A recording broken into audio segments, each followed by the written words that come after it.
Good morning, ladies and gentlemen. May I request you all to settle down? A very warm welcome to the MMA Annual Convention 2024 on the theme India at 2047, Leapfrogging to the Future.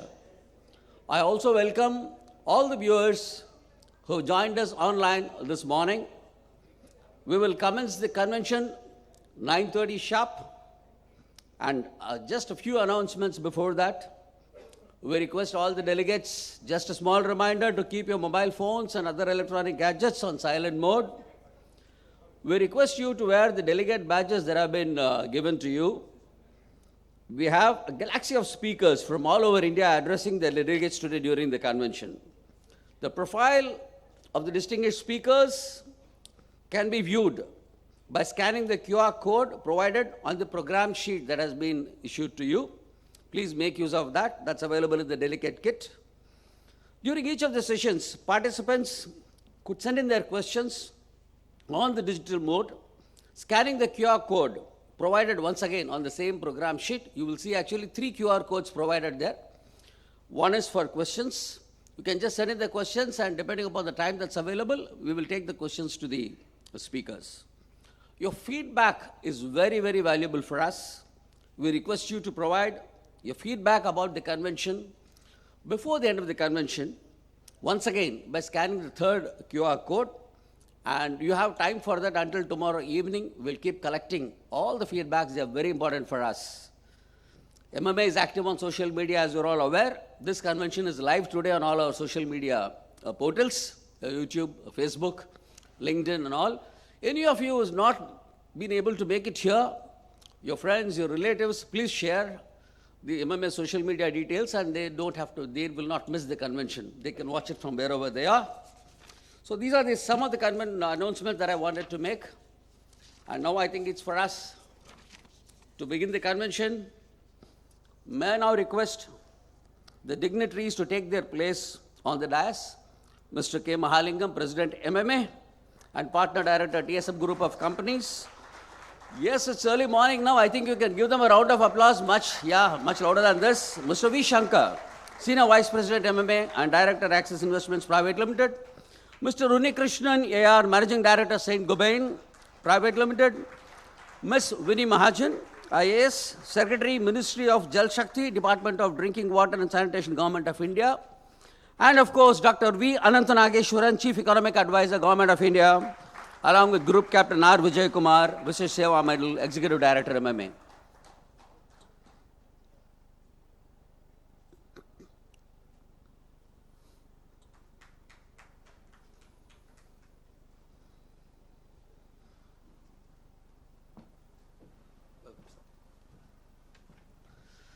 Yes, ladies and gentlemen, one round of applause for all of them on the dais now. Well, all good things have to begin with divine blessing. So we commence this inaugural session with an invocation song on Lord Rama by Ms. Padmaja. May I invite Ms. Padmaja to come and render the song, please.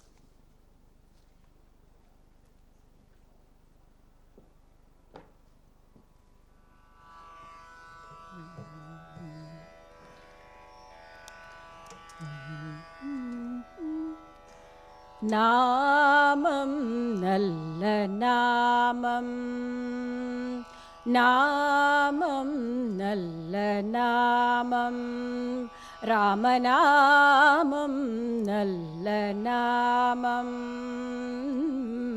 நன்மையின் ரூபமாய் நானிலம் காக்கும், நன்மையின் ரூபமாய் நானிலம் காக்கும் ராமநாமம் நல்ல நாமம்.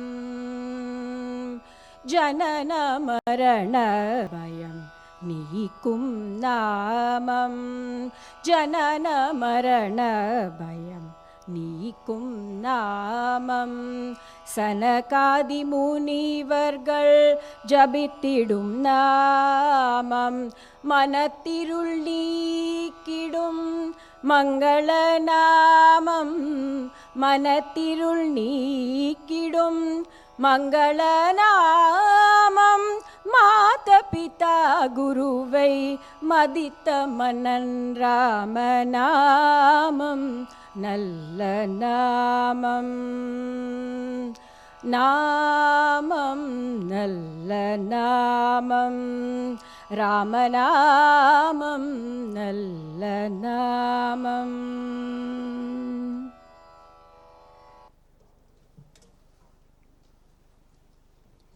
Thank you, Ms. Padmaja, for that soulful rendition. As a token of appreciation, may I request the chief guest, Dr. Anantha Nageswaran, to present a floral bouquet to Ms. Padmaja, please.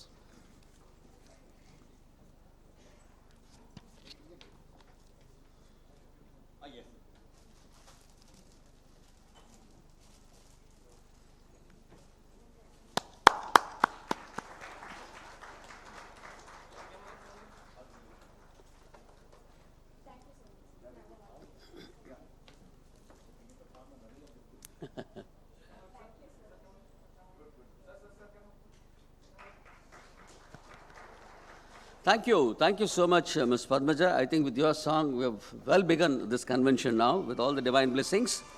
Mr. Mahalingam is the President MMA. May I have his AV, please?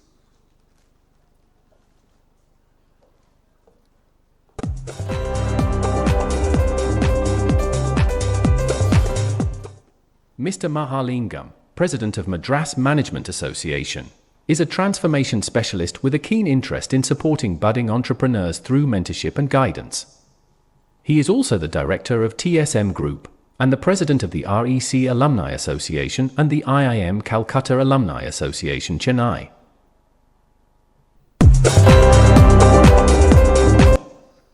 May I now invite Mr. Mahalingam to deliver the welcome and introductory address.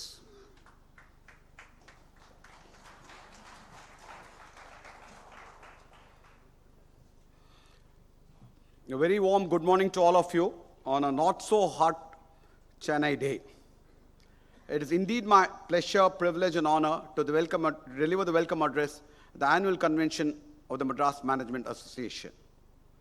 Let me begin by welcoming our distinguished chief guest, Shri Anantha Nageswaran, Chief Economic Advisor to the Government of India. Thank you so much, sir, for accepting our invitation and traveling all the way from Delhi for this. Really looking forward to your address, sir.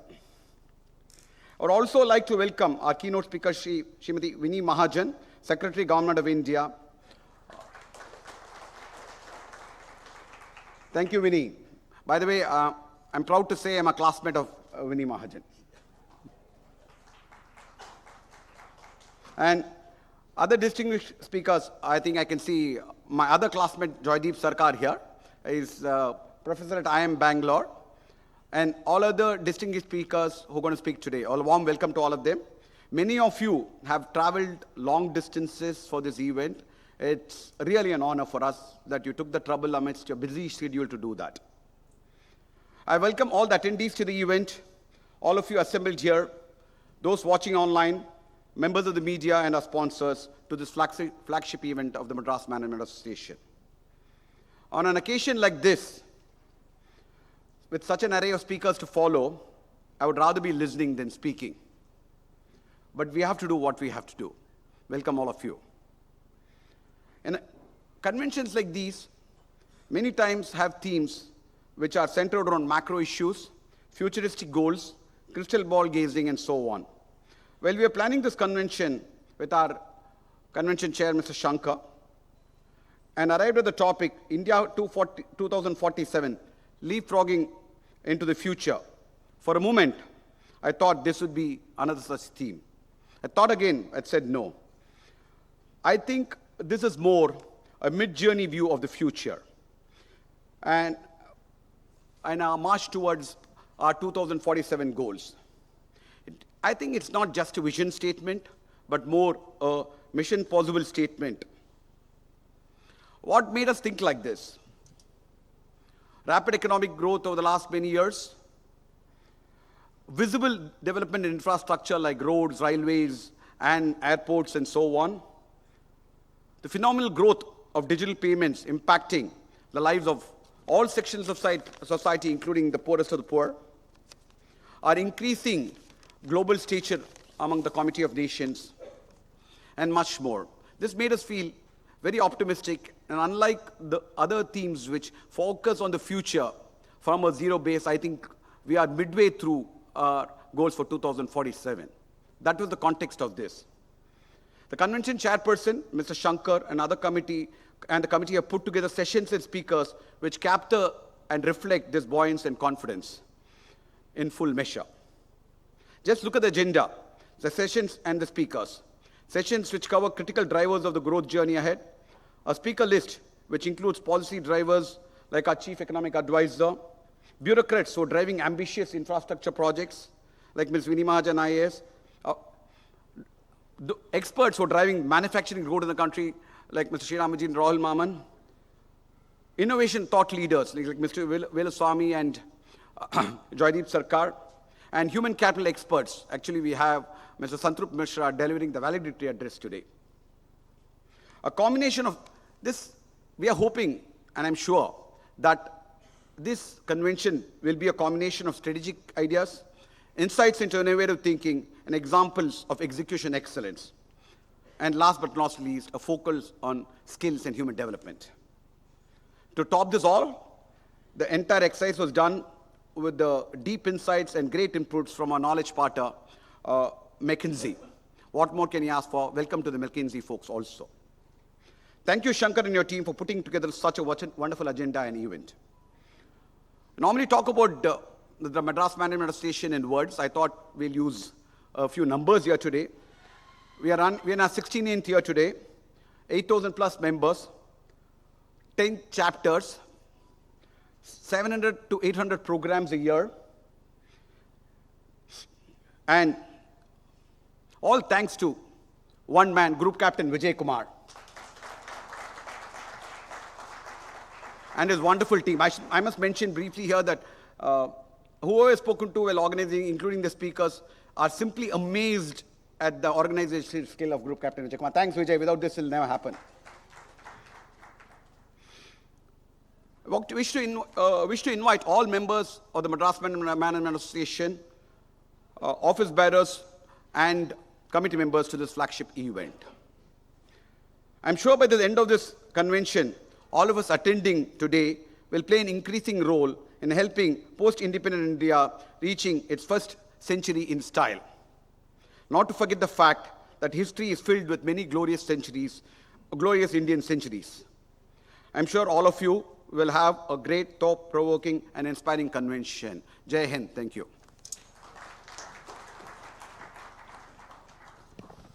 Thanks, Mr. Mahalingam, for setting the tone of the convention. Ladies and gentlemen, Mr. V. Shankar K. is the Senior Vice President, MMA. May I have his AV, please?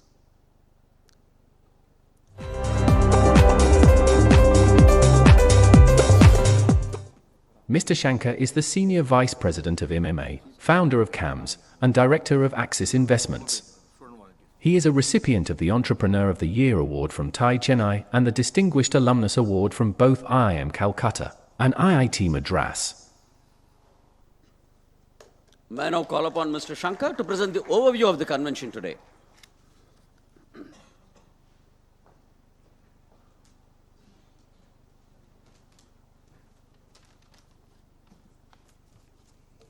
Morning, ladies and gentlemen. It is a very difficult thing to follow Mali. His speeches, whether they are simple words of thanks or a welcome address, are so comprehensive. And, it's very difficult to add to what he says. But as he says, there is a role to be played. And my role, as that of the conference chair, is to introduce you to what you will be seeing for the rest of today. This MMA has always had a very eclectic and diverse membership. So setting up a conference is a very interesting and very joyful exercise because we have to cater to potentially interests of all types. But we were fortunate in that we had McKinsey by our side, and with their assistance and with the assistance of the committee, the conference committee, and of course President, we have put together what we believe is a marvelous convention on the theme, India 2047, Leapfrogging to the Future. As Mali says, it is a sort of mid-course review of where things stand and what we are likely to see by the time we reach that magic day. You know, our country is in it's in a wonderful position actually. All the things that are happening around in the world, whether they be economic or geopolitical, are in some manner playing into our hands. Whether it's the Ukraine war, the Middle Eastern problems, China's economic problems leading to potentially waning influence. Possibly, if the Republicans take the elections, then the relationship between the US and China is something to be seen. All those things are actually great tailwinds in our favor. And this government is well seized of the opportunities that it presents. And really, I think the things that we have seen in the last few years, we are clearly taking advantage of the tailwinds. And if only they continue for a little while more, we will be well on our way to our 2047 goals. You know, the WEF, the World Economic Forum, forecasts a significant rise in middle and low-income households in the next couple of years. And that is going to be a huge driver for the Indian economy. Consumption is the story, and I think the world is waking up to the fact that Indian consumption, like at one point Chinese consumption, is going to make us a very, very large internal market. At the same time, because of the supply chain related issues and the wish for the world to have a +1 strategy, India is also becoming a vast manufacturing powerhouse. So it's really a fortunate situation where domestic consumption is going up, manufacturing for India and the world is going up. Many drivers, as I said, many tailwinds that will propel us forward. We have a demographic dividend. Sometimes you wonder whether it's a dividend, but like all things that are in front of you, you have to take advantage of it. I think the demographic dividend can be taken advantage of only through robust job creation efforts. Some of the things that I alluded to earlier, manufacturing driven by both export and domestic consumption, will drive robust job creation, but that is clearly the number one task ahead of all of us. Whether we are a simple SME or a startup or potentially a manager in a very large organization, I think we take advantage of government's policies to raise employment to the greatest extent possible. We intend that the sessions in this conference will help us explore the possibilities and challenges in pursuit of our dream. The details of the speakers for the various sessions are already provided in the schedule, included in your delegate kit, so I will refrain from talking about them in detail. I thank all attendees and, in fact, members who are watching from online for their overwhelming response. We had to close registrations 3-4 days ahead of the convention day, which is a record. We have never come to that situation in the past. As you know, we have had a young managers competition, as we have with every annual convention. I wish to congratulate the winners of that convention. They will be awarded later in the day. I'm sure that all of you will greatly benefit from this convention. I wish you all the best and a great convention. Thank you.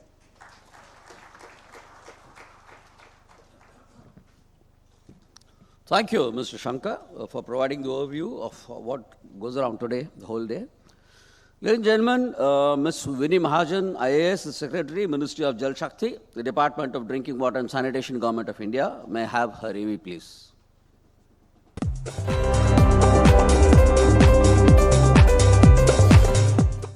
Ms. Vini Mahajan is the Secretary in the Ministry of Jal Shakti, Department of Drinking Water and Sanitation, Government of India. Prior to this, she served as the Chief Secretary in Punjab.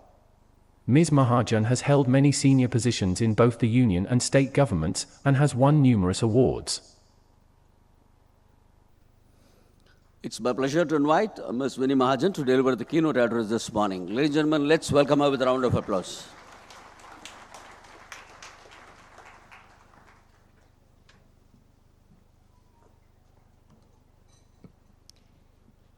Mr. Mahalingam, President, Vice President, office bearers, and members of the Madras Management Association, distinguished panelists, ladies and gentlemen.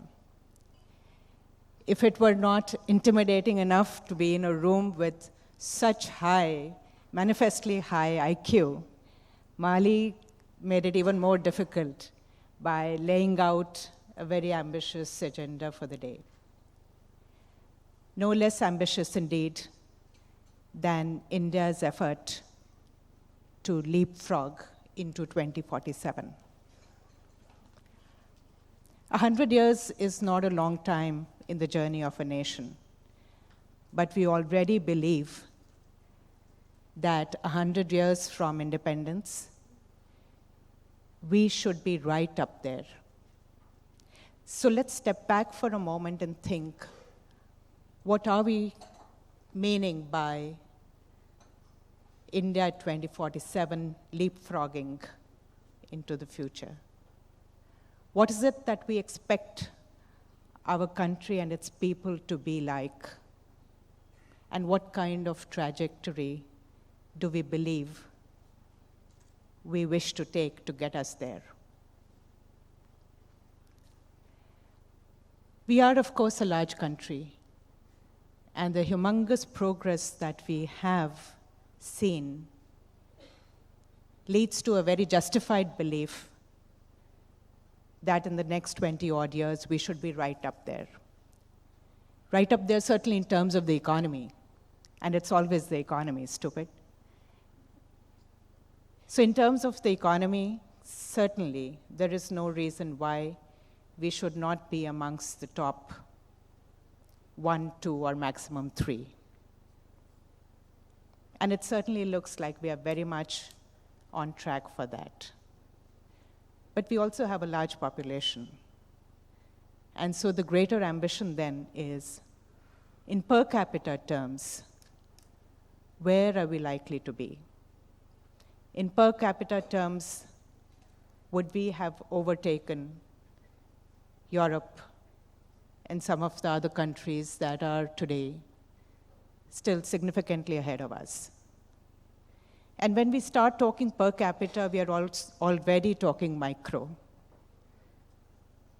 And so in a more micro sense, where do we expect to be at that time? And when we think of India, when we think of India in a micro sense, or even a macro sense for that matter, we cannot but think of equity. So where will be in terms of equity in asset ownership, in incomes, and in opportunities? We are already doing great work on improving asset equity, trying to get a house to everyone, drinking water and toilets, which is what my department is working towards, trying to make sure that everybody has a reasonable level of assets. And then there are efforts to improve income levels. And we are so pleased that, put together, multidimensional poverty is decelerating so rapidly. And we certainly hope that whatever the metrics for poverty may be by then, we should not be contributing to the population living in poverty. But what about opportunity? Will we also be able to ensure equity in opportunity? And perhaps that means a little more emphasis on, and there was a mention of the demographic dividend just now. Of course, we are a young population, and that's a huge advantage and will continue to be for some time. But we are also a people where a large number of this very youth does not have the skill sets to really have any hope for a very meaningful career opportunity ahead.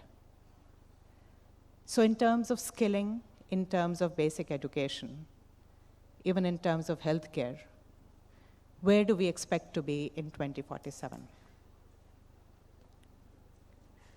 And I'm not even talking about the larger issues around social distinctions, because I'm sure those are things that we are overcoming so rapidly that that will indeed be history by then. I certainly hope so. But let's also step back and think of what the world will be like in 2047. Because certainly India cannot expect to see itself as an island. We know that. The Ukraine war, all of these things are opportunities, they're also challenges, even today. In the Jal Shakti ministry, where we run the Jal Jeevan mission, an ambitious program working towards getting portable, quality drinking water into every rural household of the country. So we are not responsible for the problems, if any, in Chennai city or in our other urban areas, but certainly in the rest of the state and the country. So when we were working, when we were looking at why the pace of work wasn't going as well as it should, Government of India and the state governments had put in all the money, that assured all the money that was needed. There was a lot of effort being made by all state governments. And then it transpired that the global conflict had led to a steep, unexpected rise in prices, both of iron and steel and plastics. And the Jal Jeevan mission hugely depends on pipes.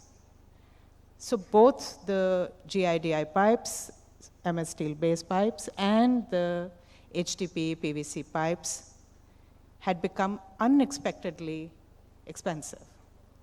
And the contracts had not anticipated this. And so the construction agencies were going slow in the hope that prices would come down and they would then resume procurement. I think what we are seeing, and this is just a very small example, you all know this. We are part of global supply chains, global value chains. And while we have to seize that opportunity, we also need to remain cognizant of the challenges if the world destabilizes. We have a strategic affairs expert sitting right here in front of us. I'm sure Joydeep will shed more light on where the world might be going forward. But we certainly hope that it will be a more fair world. It will be a more just world, hopefully more open to economic relations, hopefully more open to receiving people from the rest of the world, insofar as the developed countries at least are concerned.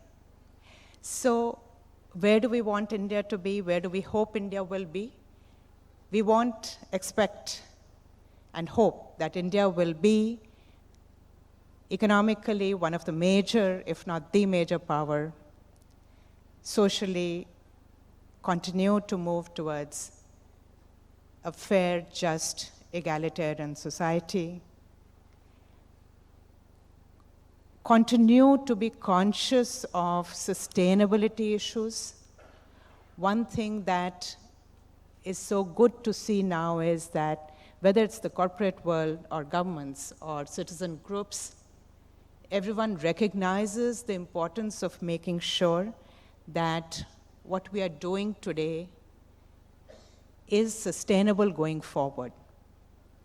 In our efforts at improving our lot today, we should not end up polluting the environment or using too much resource that we cannot sustain this, that the future generations suffer for this.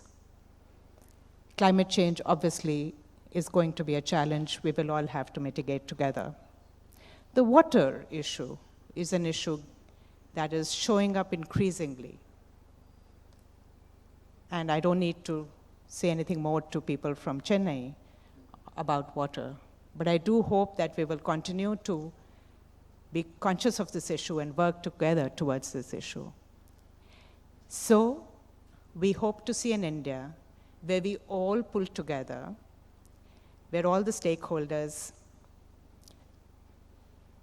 corporate, civil society, led by an enlightened government, continue to pull together to make for an egalitarian and prosperous India, and an India which provides hope, which continues to provide hope, and perhaps a little more hope than one sees today among some of the youth. There's so many other great speakers. I'm going to stop right here, but I just want to refer to something which, I don't know how many of you got to see the movie Donkey. It's about a group of young people so desperate to leave the country, so desperate to go to the more attractive England or whatever, wherever they wanted to go, that they would do anything, and that meant anything, to get out and get there. And that reflects a little bit on the world, because the world has closed its borders perhaps unjustly. It also reflects very much on the hope and the opportunities that we are holding out to the youth today. The kind of education and skilling that we've given them, the kind of job opportunities that they see before them.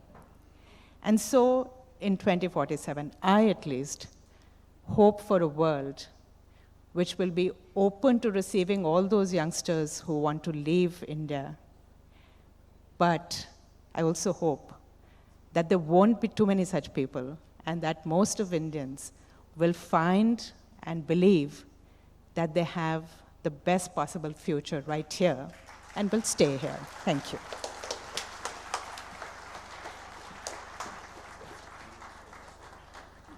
Thank you, Ms. Mahajan, for that very, very insightful, futuristic, and also an emotional address, I would say. We have taken your message in the right earnest: equity and opportunity, a just and egalitarian society. Ladies and gentlemen, may I now time for me to invite Group Captain Vijayakumar for a special announcement, but before that, may I have his AV, please.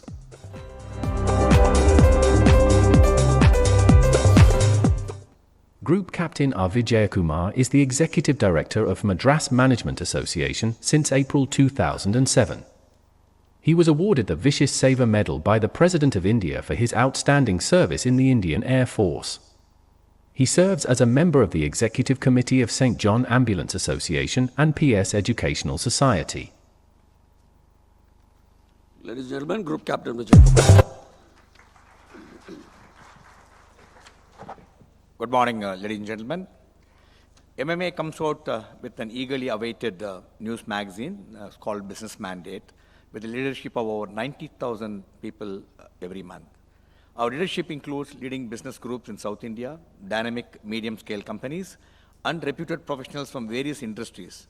In addition to MMA members, Business Mandate is circulated to notable opinion makers, industry leaders, senior government officials, multinational group heads, management students, and host of distinguished personalities.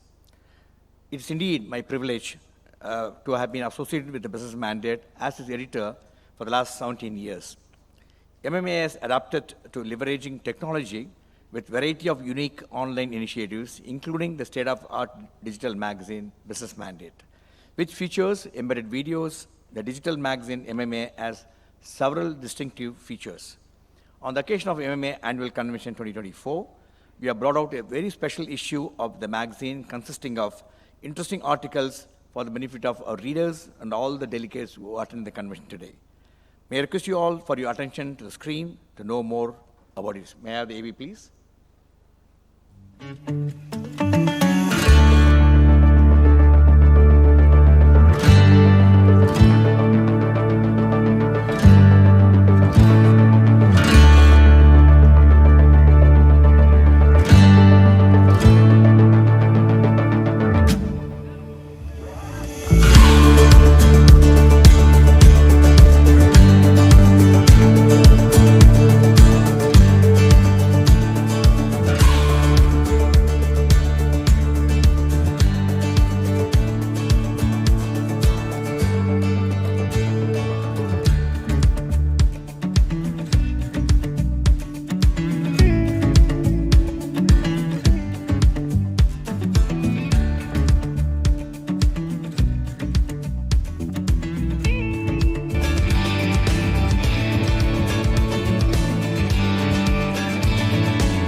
Thank you, dignitaries. A copy of the mandate.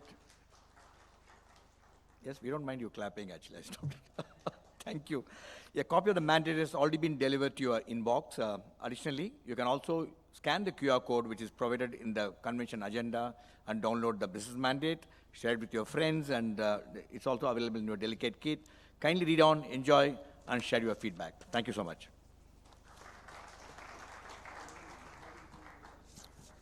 Thank you, Group Captain. Ladies and gentlemen, the much awaited moment of this morning. Dr. V. Anantha Nageswaran is the Chief Economic Advisor, Government of India. May I have his AV, please?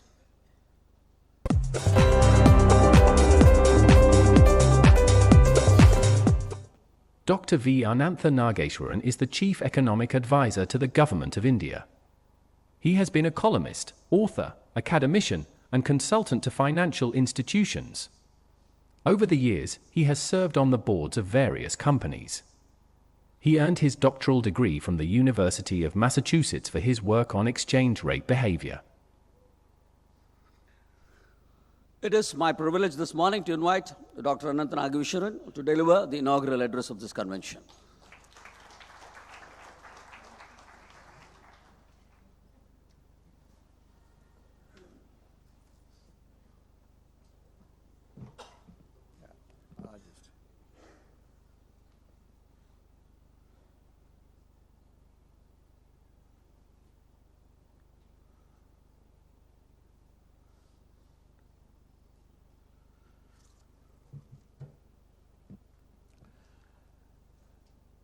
President, Madras Management Association, Mr. Mahalingam, Group Captain Vijay, Mr. Shankar, my colleague in Government of India, Ms. Vini Mahajan, distinguished guests, ladies and gentlemen, my sincere thanks to the Madras Management Association for inviting me to deliver the inaugural address at the Annual Convention 2024. The launch of the magazine that we just saw was very impressive for its features and its contemporaneous digital technology embedded features. I think this magazine is probably marking a major leap or a leapfrog, as the convention's title today says, into a leapfrogging of a reading experience or an interaction experience for the members and others. So I must compliment Group Captain Vijay and the rest of the team that must have worked very hard to come up with such a extremely enriching reading and intellectually stimulating experience for those who, you can't even say who pick it up, right? No longer it is a magazine to be picked up, for you to browse through and reflect on them. So it's really, therefore, a pleasure and privilege to be part of this occasion and to share my thoughts with you here today about the year 2047, what it means for us, and how and what will it take for us to get to where we want to be in 2047. But before that, some confessions and declarations are in order. Few months ago, I became, as per Government of India's definition, a senior citizen.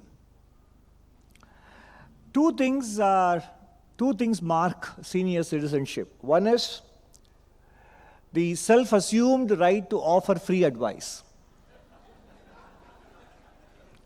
Of course, unmindful of the fact that it is most often ignored. The second thing is, to add to the senior citizenship status, I come from a middle class background, and middle class background people always strive to stay in the middle in terms of balance, and they are always afraid, mostly speaking, always afraid of tempting gods with too much of triumphalism. So that is also a feature of being part of the middle class. Add to that mix is the third element of this is by nature, by instinct, I'm a contrarian. Not that it helped me succeed in my previous avatars as investment manager or investment strategist, but in general, I remember very well as a young student when I learned this quote by Justice Learned Hand, who said, one doesn't always have to express the majority opinion, because by sheer definition, there are many others to do it. Which means, if in a room, 9 out of 10 people have a particular point of view, it behoves someone to articulate a point of view that the other 9 may or may not be sharing. And I also imbibed very strongly the Intel founder and CEO's Andy Grove's message that only the paranoid survive. I think Singapore's senior minister mentor, Mr. Lee Kuan Yew, really embodied that as he took the island state from a swamp to one of the globally rich nations within a span of 2 generations. So when we talk of leapfrogging into the future, therefore, it is good to keep these things in perspective. As my colleague from the Government of India, Ms. Vini Mahajan, pointed out, we are in a very good place today.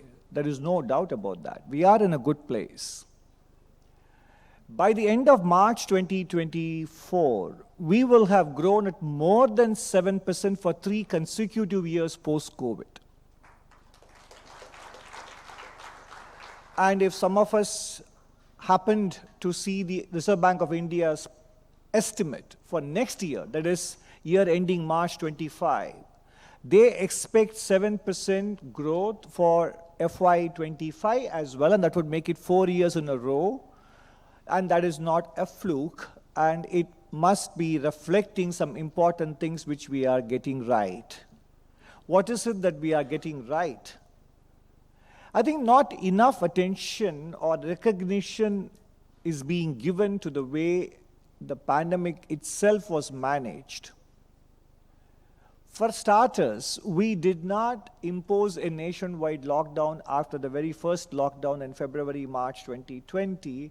The rest of the COVID experience was left to individual states and subnational governments to decide when and what kind of restrictions to impose on movement of people, goods, and services. That was a very important decision taken, and that enabled the country's economic activity to resume reasonably quickly after the first deep contraction we experienced between April and June 2020.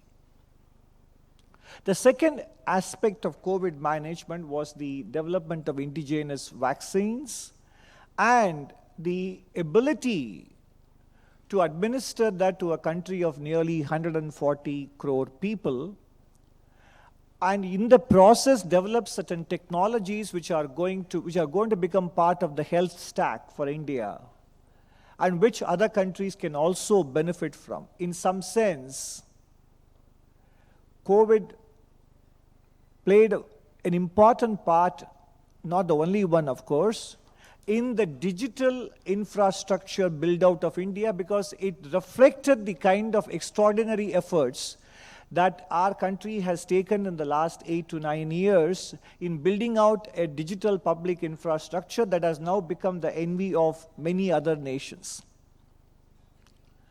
For example, if you look at the UPI, even several advanced countries haven't gotten the kind of unified payment interface, including the fast retail payment architecture that comes with it. They don't have a system that is anywhere near as sophisticated as that. It is not just a matter of efficient transactions, even for small denominations. It is also about ensuring that the economy becomes formal. As every single transaction of ours gets captured, Tomorrow, when you as an individual or as a business person want to go and avail of financial resources, you have a track record to show. And that is revolutionizing the way in which credit decisions are being made by lending institutions today.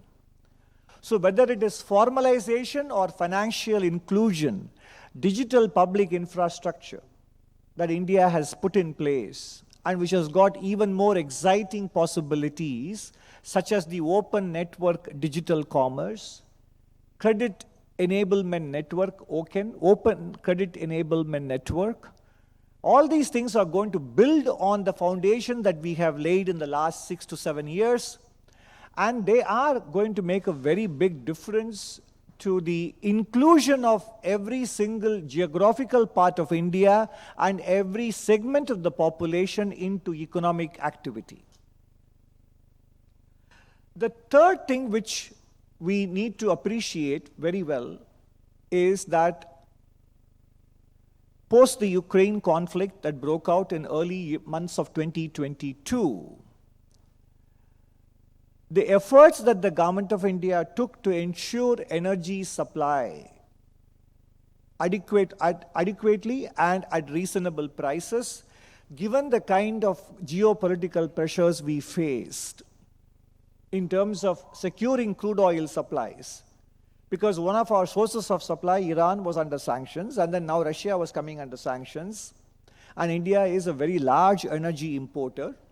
But therefore, to be able to ensure that the economic recovery did not get disrupted by lack of adequate crude oil supplies, I think we humans in general, as a species, we are not that capable of counterfactual scenarios. We can only evaluate what we see. We cannot peep into what did not happen, what we could not see, and figure out what would have been the consequences of them had they come to pass. So the energy security and the energy supplies that the government managed to get and still keeps getting for us to drive the economic locomotive forward, I think that is very much underappreciated and it needs to be recognized. Of course, this energy security that we have now is also going to come under a lot of pressure, is coming under pressure due to the energy transition requirements, and I will talk about them a bit later. The other thing that is going well for us at the moment is, of course, the strength of the financial sector and the strength of the corporate sector in India, which both of them were missing in the second decade. Because after the extreme optimism about India's place in the world in the first decade, things didn't go according to plan. 2008 crisis intervened, and therefore many decisions and investment plans made assuming that such a crisis would not happen went sour. Bad debts accumulated in the banking system. Companies found themselves saddled with extremely high levels of debt in their books as well. So both lenders and borrowers had to downsize, had to trim their balance sheets, get back into good shape. And that took a considerable portion of the second decade for us. The cleaning up of the financial system, the cleaning up of the corporate sector balance sheets, etc. Today, both of them are in good shape, in rude health, if I may say so. Financial sector's balance sheets are very strong, both non-banking and banking. Lending is vigorous, whether it is for MSMEs, small ticket mudra loans, personal loans, etc. If you look at non-food credit, excluding personal loans, it's growing at around 13%. For an economy where the nominal GDP growth rate is between 11 and 12%, this is a good credit growth rate as well.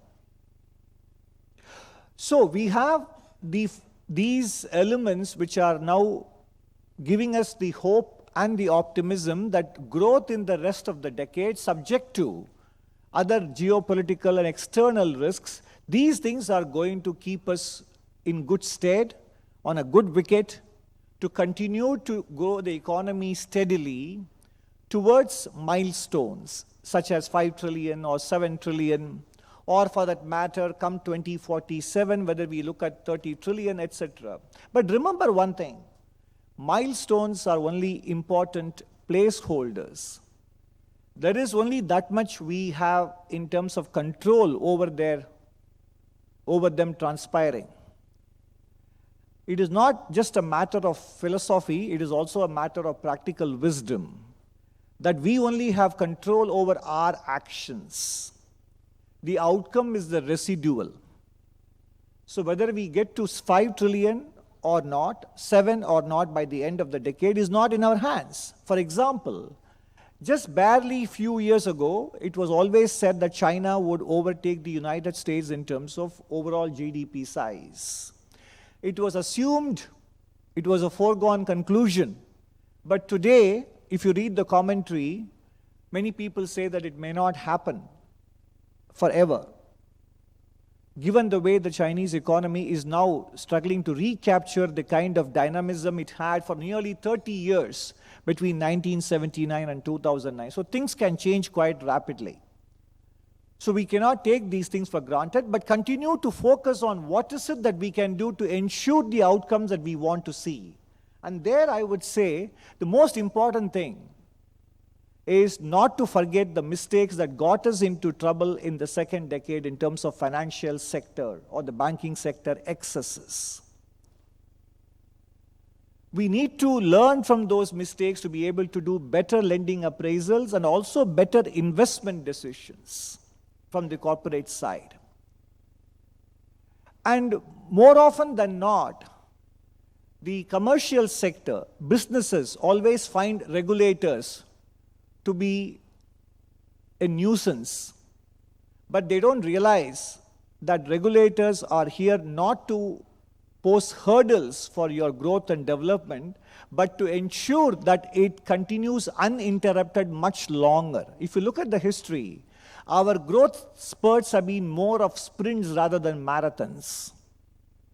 And the reason for that is because within a few years of good growth, excess optimism takes over, and we end up making bad investment decisions, bad borrowing decisions, and bad lending decisions, and then we get into the spiral of overheating in the economy. Inflation shoots up, current account deficit picks up, the currency becomes overvalued, and then we find ourselves once again going back to square one.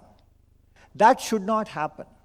And if you look at the decision that the Reserve Bank of India took recently to increase the risk weights on unsecured personal loans, or for that matter, many of the restrictions and regulations that SEBI is putting in place to ensure that capital market is a fair place, these are necessary, these are essential, and these will help us grow long-term sustainably rather than experience brief growth spurts.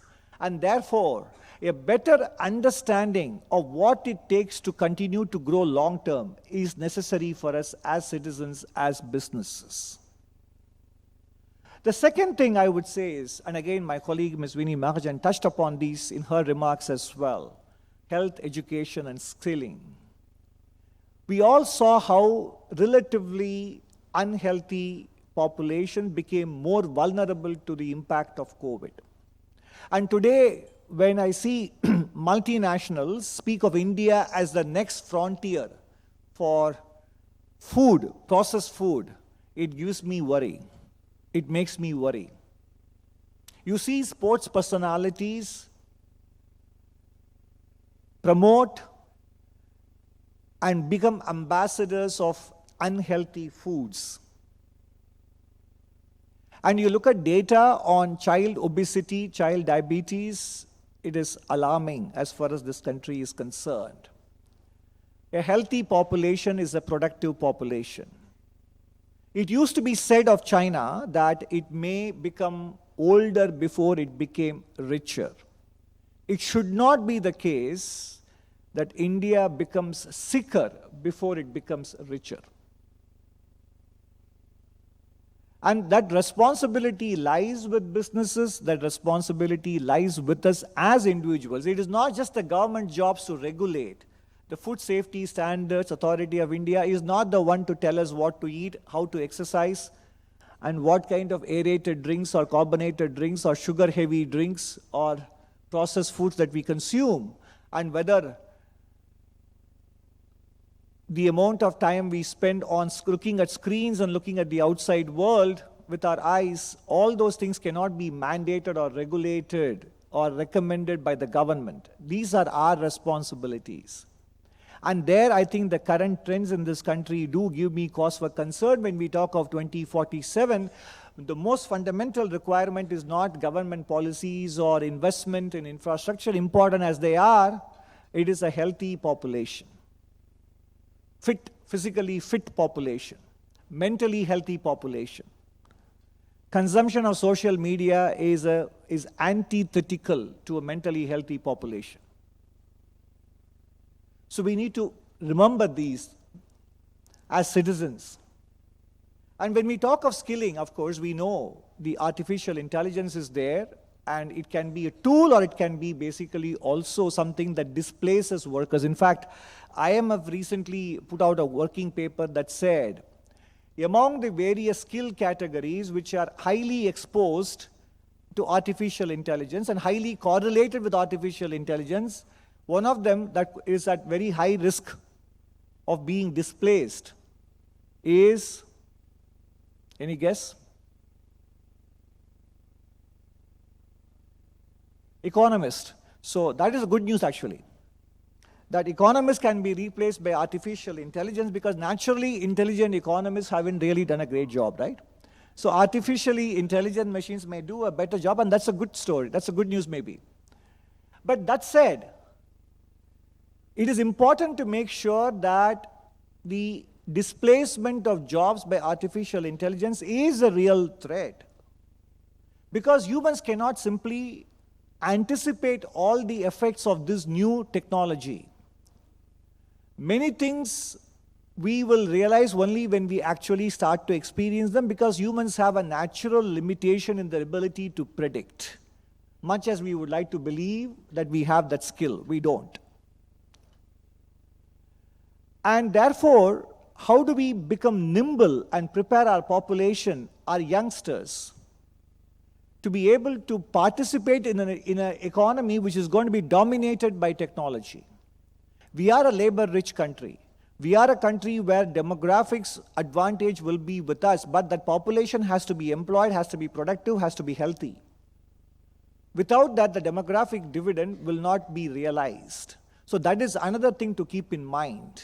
If we talk of where we want to be in 2047, skilling of the population in the right areas, in the right degrees, and at the same time being able to generate employment for them, not just in our country, but elsewhere. These are the other important challenges to keep in mind. The next challenge, and I spoke about the extraordinary work done by the government in securing energy supplies for us, but geopolitics is a very existential risk for this decade and the rest of the 20 years as we head into 2047. There are many books that came out during the pandemic time and also subsequently that talk about the inevitability of long cycles. Post-World War II, we probably will have spent about 80 years come 2025. And 80 to 100 years, there is a rhythm, there is a pattern to which cycles repeat.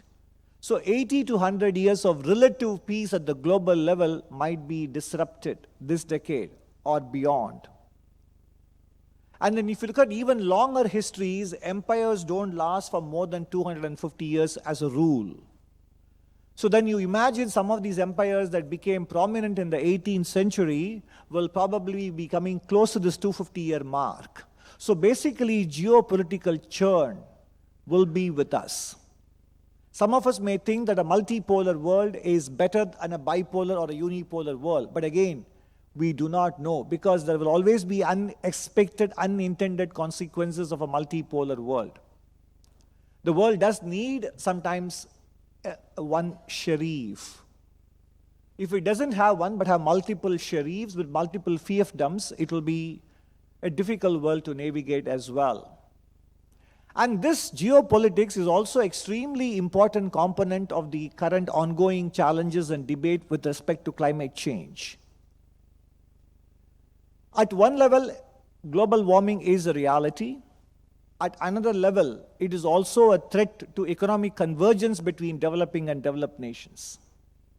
In the name of climate change or fighting climate change, developed nations impose their priorities on developing nations. What kind of fuel to consume, what kind of energy mix we need to have, and what kind of growth we can have.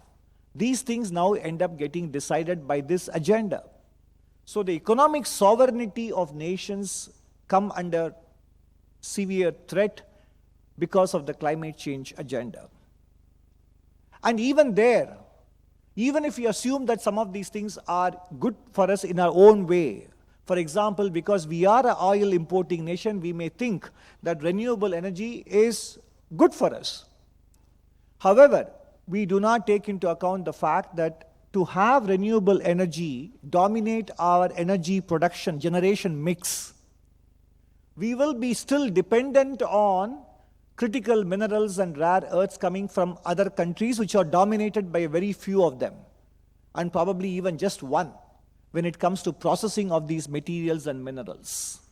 Then what about the supply of those materials and minerals when we need them? If we are going to switch over to renewable energy, how are we going to ensure the supply of these materials and minerals?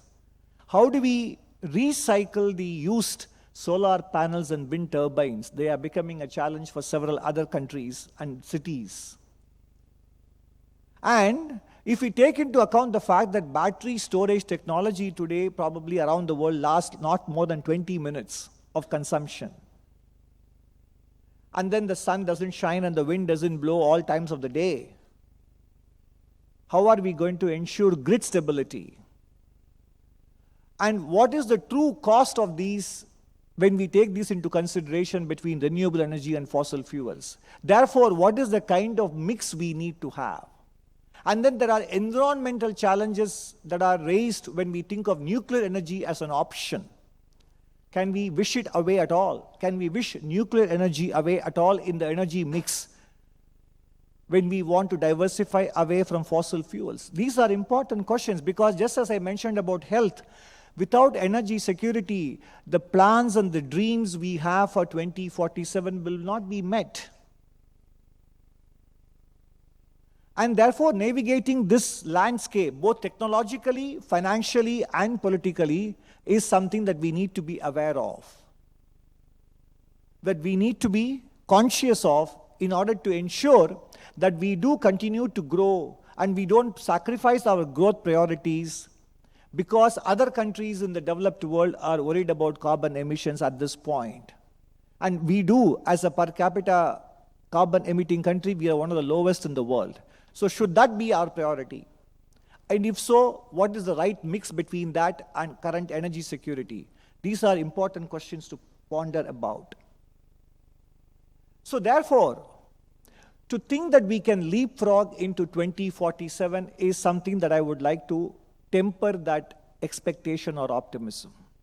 We need to take, it is one step, crossing the river by feeling the stones would be the most appropriate mindset to have. It is about patience, persistence, perseverance, and paranoia. That is what will lead to performance. That is what will take us to 2047, to the future that we want to have. Merely extrapolating recent trends into the very long-term future has not really served humanity well. While we need to be optimistic and confident and have pride in our abilities, in our endowments, realistic assessment of the challenges, realistic assessment of our prospects, and of the awareness and the consciousness about our own limitations, cognitive limitations, that we cannot imagine counterfactuals, that we cannot really, by definition, anticipate all the unintended consequences, that there are miles to go, mountains to scale, before we can reach the destination. These awareness will take us to the promised land by 2047. Thank you very much.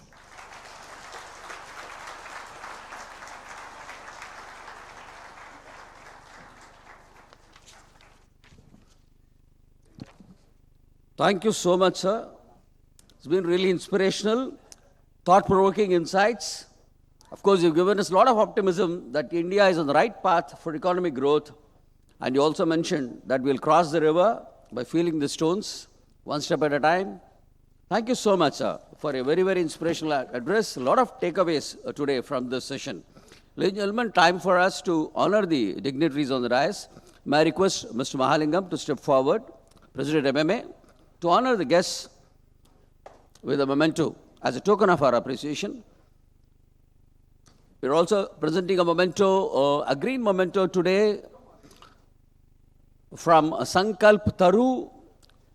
A sapling is being planted in honor of these guests today, which will be planted and nurtured by Sankalp Taru. Thank you so much, sir. Thanks a lot.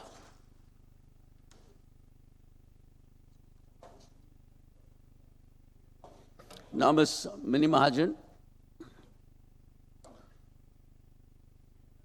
Most importantly, I think, sir, you reminded us of our individual responsibility towards our own health. That's the best takeaway, I think.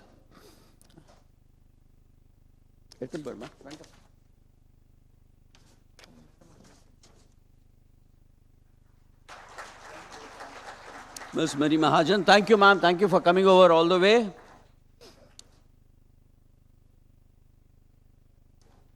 Your emphasis on sustainability is a big takeaway for us today. And you talked about the skilling of youth to take advantage of the demographic dividend that we have today. Thanks a lot for those lovely messages. A memento to Mr. Mahalingam, to Mr. Shankar, and Mr. Unnikrishnan as well.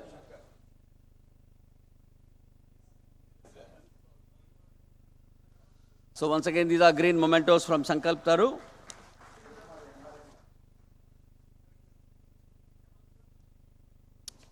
We also thank Prakash Kochar and company for their lovely mementos today, for takeaways to the guests.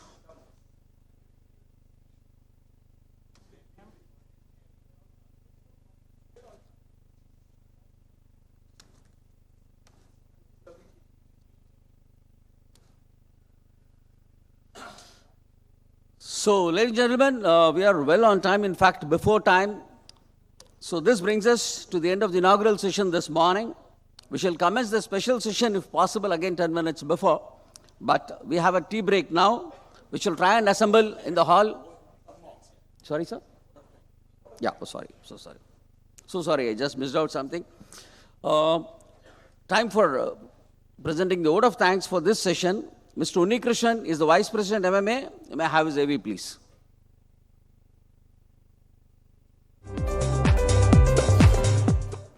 Mr. Unnikrishnan is the Managing Director of Saint-Gobain, India.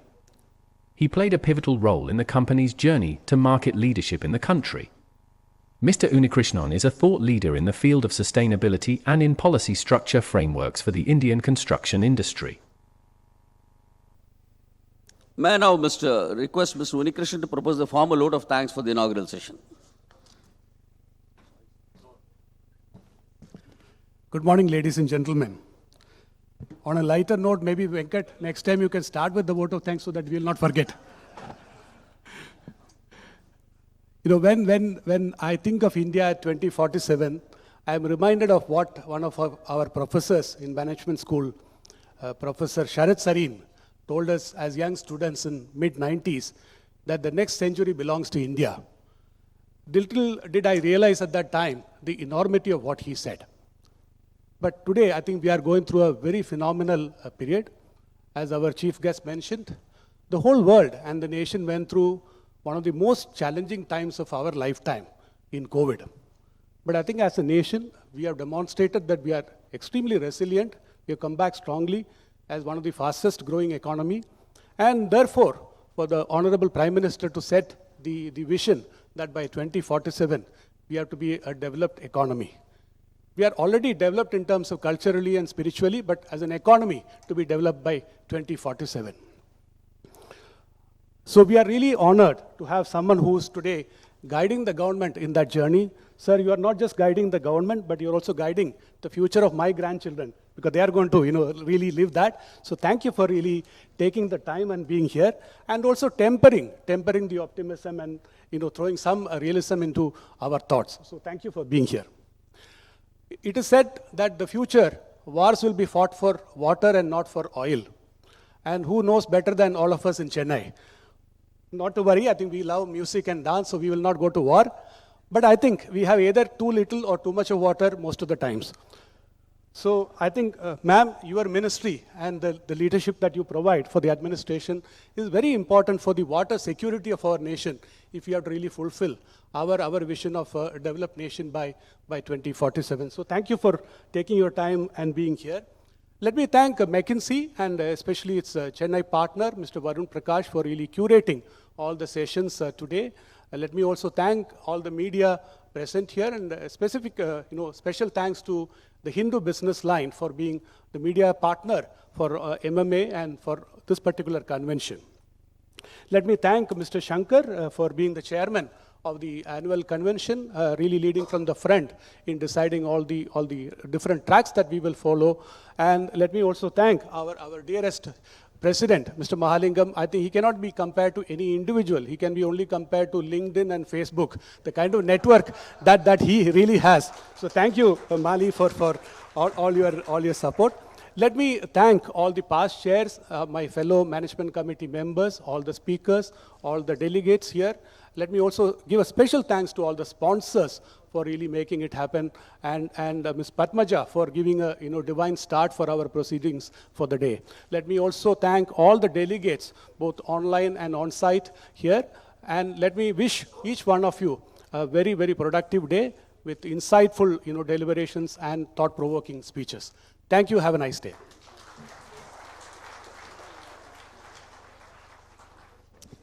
Thank you, Mr. Unnikrishnan.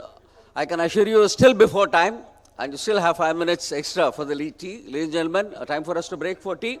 We'll be back here at 11:10 to commence the proceedings on time. Thank you.